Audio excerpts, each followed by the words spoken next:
فانضمت الى القعده السيده فتافيت وقالت: تحبوا يا بنات تتجوزوا عفاريت؟ محسوبتكم فتافيت هلاويس سكرتيرة ابليس الزواج بدون حموات. يلا رايحوا نفسكم. والعريس عفريت ابن بشوات وعينيه حمرا وامور وتتسخطوا في الضلمه والنور. فانضموا الى القعده وفاز بالمسابقه توتو ابن عم توتو. والله ورفع الكاس لحد كوكب بلوتو. فقال زوجته: مبروك يا سيدي الناس.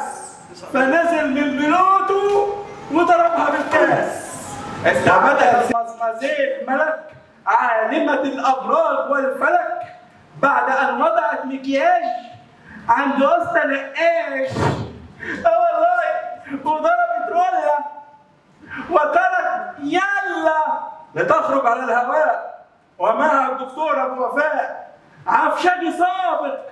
والله بس الأبراج متطابق. فدخل الشاب بيعيط بزيادة وقال: قمت بالليل كلت أخويا حمادة وحاسس إن أنا حامل وعلى وشي ولادة. فجبت ميكروفون وكلمت حمادة: الوضع عندك عامل إيه يا أخو المفجوع؟ فقال لي: الحمد لله الولادة قالت لي اطلع بره يا حلو وممنوع، وانا هطلع دلوقتي من بقه مع اول كروع. فاوقفني شاب اهطل ووضيع وقال لي: عايز اروح طريق الشهرة السريع. فقلت له: طريق الشهرة السريع، طريق الشهرة السريع.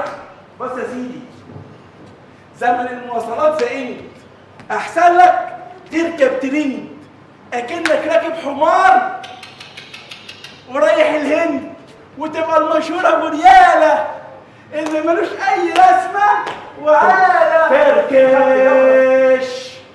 بدأ الفيلم.